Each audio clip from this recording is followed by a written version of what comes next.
Welcome back, listeners. Today we're taking a deep dive into a cyberpunk world using this cool tabletop role-playing game, Advertising and Antiheroes. That's intriguing. We're not going to get too bogged down in the rules or anything. Right. But we'll use these prompts to create characters and explore what kind of crazy ad campaigns they might cook up in a dystopian future. Think neon signs, corporate conspiracies, the whole 9 yards. You ready to dive in? Absolutely. It's a fun way to get those creative juices flowing. Totally. And what I think is super cool about this game is it focuses on the antiheroes of advertising. So, yeah, we're talking about flawed, relatable characters, the folks who might bend the rules a little or maybe even break them. It makes you wonder what kind of ethical dilemmas they might face, especially in a cyberpunk setting where the lines between right and wrong can get pretty blurry. Exactly. So let's jump right in. We'll each create a character and see where it takes us. I'm feeling bold, so I'll go first. All right, let's hear it. Okay, so picture this. Danny Frank. He's a photographer, works at this big, slick ad agency. Super talented, but he's got this secret yearning. Oh, what's that? Deep down, he wants to be a painter. A real artist, Ah, the classic starving artist trapped in the corporate machine. I can relate, but what's holding him back? Well, he's got this this belief that only real artists lead meaningful lives. So he kind of sees himself as a sellout, stuck in this soulless job while the true artists are out there, expressing themselves and all that. Ooh, that's a tough one. Especially in a world where art and commerce are so intertwined, it's almost like a self-fulfilling prophecy. Yeah, exactly. He's constantly comparing himself, feeling inadequate, and it leads to, procrastination and self-sabotage. I can see it now. Crumpled sketches, empty coffee cups, a whole lot of existential angst. Yeah. But every anti-hero needs a redeeming quality, right? That's Danny's. He's got this underlying passion for art, like a tiny ember that refuses to be extinguished. It flickers even amidst all the cynicism and self-doubt. I like him already. He's got depth. So what kind of ad campaigns would this conflicted artist be dreaming up in this neon-soaked dystopia? Okay, imagine this. His agency lands this huge account, right, for gill implants, these cybernetic enhancements. Gill implants, what are those exactly? Think body modification, but on a whole other level. It's all the rage with the younger generation, obsessed with pushing the boundaries of what it means to be human. Wow. So you've got this aging, disillusioned artist who's suddenly tasked with glorifying the very things he despises. Superficiality, consumerism, the whole shebang. What a dilemma. Right. And it really makes you think, how would he handle that? Would he try to subtly subvert the message? Would he embrace the challenge and try to find some artistic merit in it? Or would he just completely check out, go through the motions and collect a paycheck? Such a great setup. Okay, my turn to bring a character to life now. Yeah, hit me. Who have you got? Meet Jinx Switch Rodriguez. She's a holographic narrative designer, one of those visionary creatives who can craft these immersive, mind-blowing storytelling experiences. Whoa, that's a seriously cool job, especially in a cyberpunk world. I bet she's in high demand. Oh, absolutely. But Jinx has a secret. She's battling a serious addiction to mem-enhance. Mem-enhance? What's that? They're memory-enhancing drugs. They give you this incredible mental edge, but with some pretty nasty side effects. Yikes. So she's pushing the boundaries of technology, but also struggling with its dark side. Exactly. And her false belief is that these drugs are the key to her success. She thinks she needs them to reach her full potential, I can see how that would be a slippery slope, especially in a world that values productivity and pushing your limits above all else. Right. It's a classic case of the ends justify the means, but deep down, it's just a way to mask her insecurities, her fear of failure. So tragic but relatable. But you said she had a redeeming quality too, right? Yeah. Oh, absolutely. Jinx is deeply empathetic. She truly wants to use her skills, even with all the, the struggles, to create meaningful experiences, to connect people. She sees the potential for good in technology, even as she grapples with its dark side. Okay, I'm intrigued. What kind of advertising dilemma would really test her, push her to the edge? Well, how about this? Jinx gets assigned to the damage control campaign for, wait for it, mem-enhance, the very drug she's hooked on. Whoa.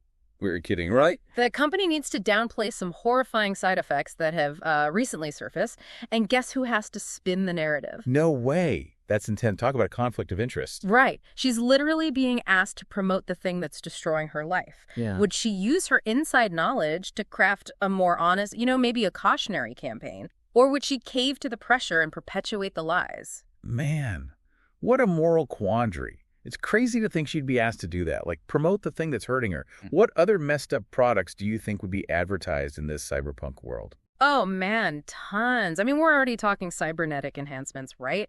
But what about like the essential ones, the ones that blur the line between want and need? Yeah. What about those?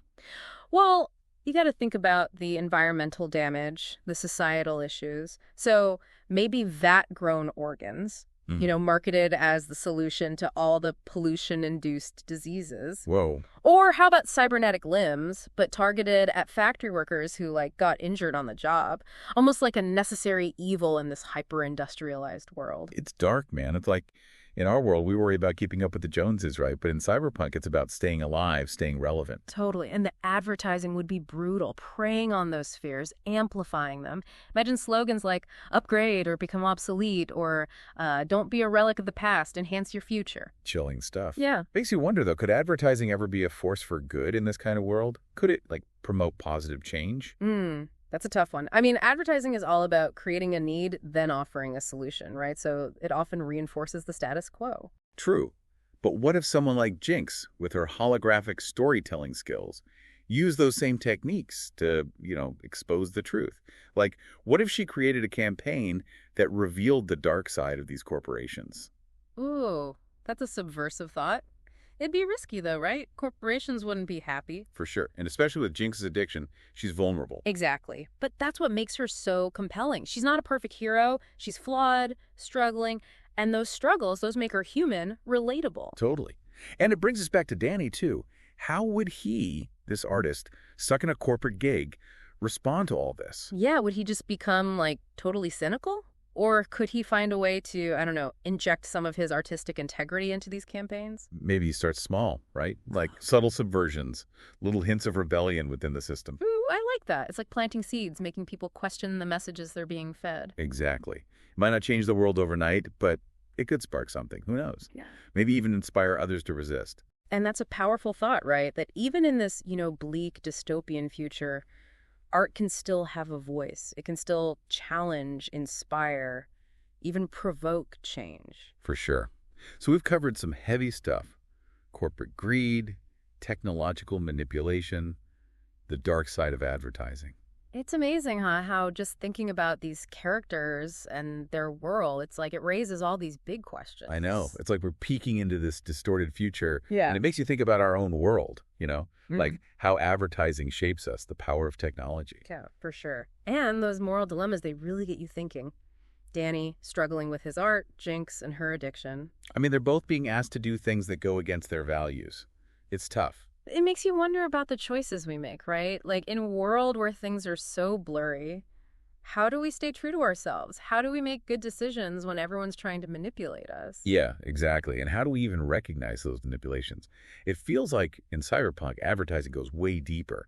It's not just about selling stuff. It's about controlling how we think. Oh, absolutely. And that's happening now too, right? Yeah. Think about those personalized ads, the algorithms that know what we want before we do. It's kind of creepy. It is. But maybe it's also a wake-up call. Like, we need to be more aware, Yeah, more critical of what we see and hear. totally. It's about taking control, being more conscious about what we're consuming, choosing to resist, to opt out, to tell our own stories. That's a good point. It's like even when everything feels dark and messed up, we still have a choice. Exactly. And, it goes back to what we were saying about art. Yeah. Even in the darkest dystopia, it can still challenge things, inspire people. Yeah, for sure. It reminds us that even when we feel powerless, we can still make a difference, whether it's a big, bold statement or just like a quiet act of defiance. Well said. I think that's the beauty of this deep dive, It's not just about cyberpunk. It's about using that world to understand our own a little better, asking tough questions, and maybe even finding some answers along the way. So to wrap up, I think our takeaway for today is this. Be curious, be critical, and don't be afraid to question things. Beautifully put. And until next time, keep exploring, keep diving deep.